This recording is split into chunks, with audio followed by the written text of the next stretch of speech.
Well, my name is Jim Nichols, and I've been a UFO researcher since I was a kid. I didn't realize that actually I have been involved with exopolitics all my life.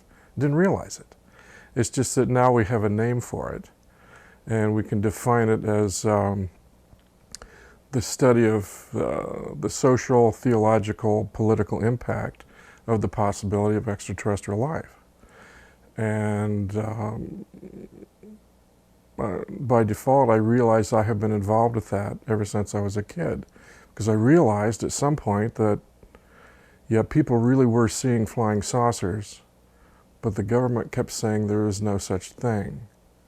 So there's this dichotomy where it didn't work socially or politically. And so it's like, even as a small child, I started asking questions, well, why can't we know the truth about this? And what are the reasons that they would keep this a secret? And so I've been asking that question my entire life. And that led me into the field of art. I became an artist, illustrator, and UFO research became a really big part of my artwork. And I've done illustrations, numerous illustrations since 1980, depicting flying saucers and so forth. Although I've never seen one myself. I've never had a close encounter. I've never seen the flying saucers like I wanted to see that I saw in the movies.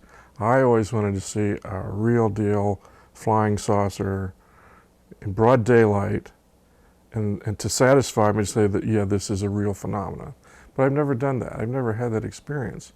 But as an artist, I can do it vicariously. And as an illustrator, that's what really led me much more deeply into the whole field of UFO research.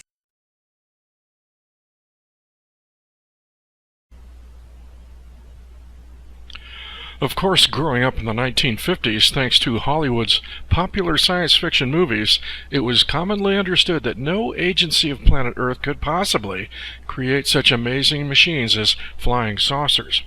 So they had to come from some other planet far out in space. And I fully accepted that theory until 1980, when it came as a total shock to me that UFOs could possibly be German inventions. But a compelling novel written by British author W.A. Harbinson called Genesis changed my whole idea of flying saucers. His fast-paced fiction tells of a brilliant mad scientist and aeronautical engineer named Wilson, who perfects flying disc technology for the German war machine during World War II. As his story proceeds, Wilson escapes by U-boat to Antarctica, and from a secret base constructed there, he spawns an evil plan to dominate the world, using flying saucers masked as alien ships from outer space. But along with his fanciful tale, Harbinson's novel contained an extensive appendix of research data that revealed German science actually did construct circular flying machines during the war.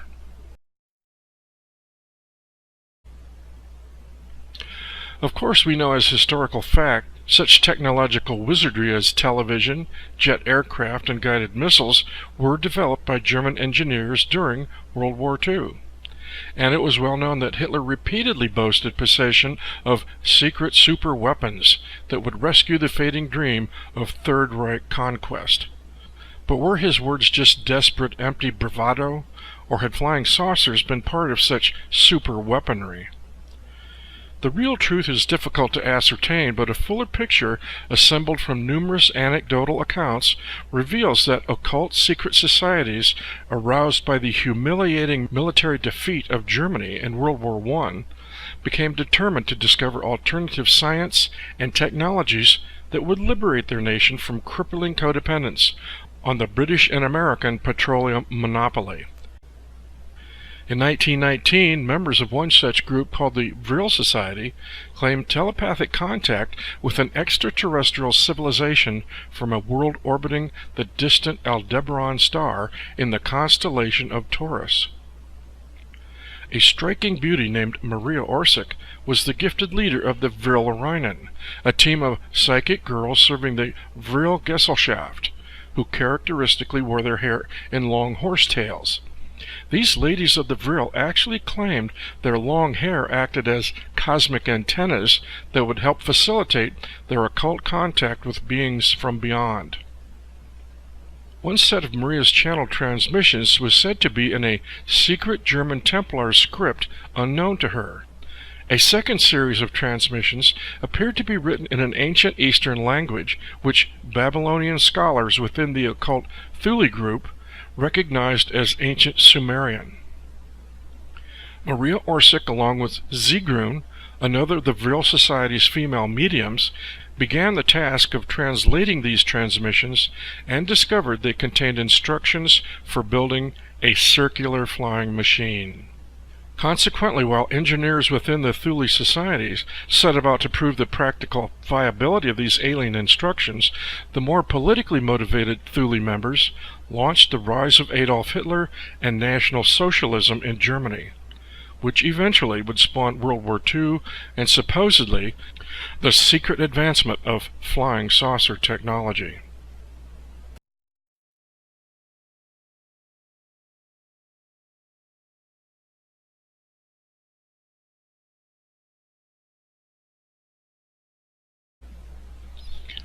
But a more prosaic account of German saucers exists as well.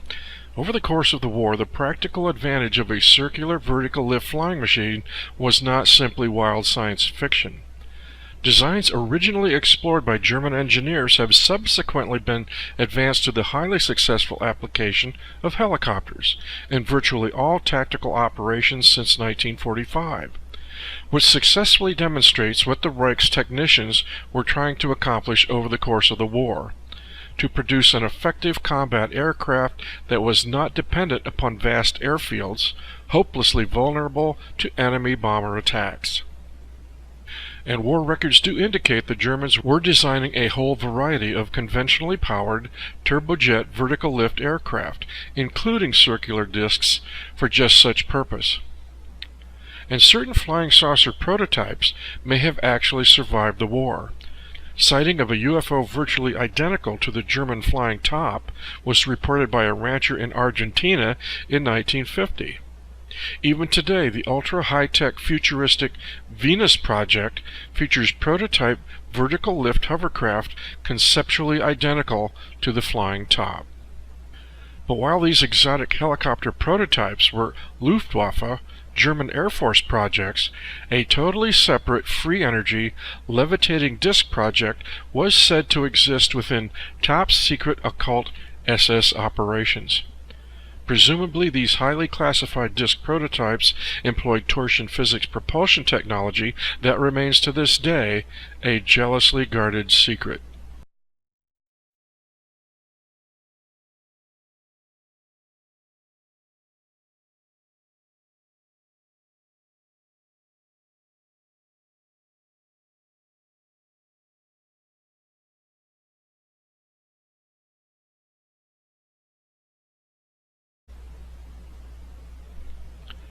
The charming story of Maria Orsic implies the mystical secrets of torsion levitation were channeled to the psychic ladies of the Vril Society by extraterrestrials in 1919. But in point of fact, this same torsion technology was explicitly described by the visionary inventor from Croatia, Nikola Tesla, years earlier, in 1908. In fact, the application of spinning torsion physics propulsion was also explicitly described centuries earlier in the ancient Sanskrit text called Samarangana Sutradhara. The great flying ships called Vimanas levitated by the use of a mercury engine. By means of power latent in the mercury, which sets the driving whirlwind in motion, a man sitting inside may travel a great distance in the sky. Reference to the driving whirlwind is an obvious reference to torsion physics, a propulsion technology fully understood by lost civilizations thousands of years ago. Nikola Tesla clearly implied that vortex energy could be harnessed for multiple uses, depending upon the intensity of the torsion field created. We can clearly see the spectrum of torsion spin effects demonstrated in a child's toy gyroscope, or a destructive tornado, or even a magnificent spiraling galaxy.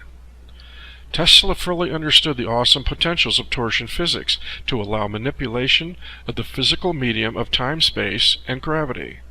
And as stated by author Nick Cook in his book, The Hunt for Zero Point, manipulate the local gravity field around an object and you could get it to levitate.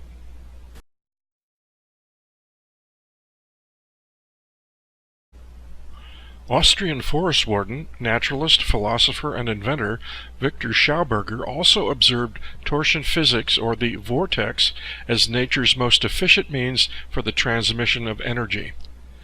At a facility in Vienna, a practical demonstration of his 10-foot diameter vortex propulsion machine displayed results so spectacular that it shot straight up through the 24-foot high hangar ceiling. Schauberger's repulsing engine was powered with only water.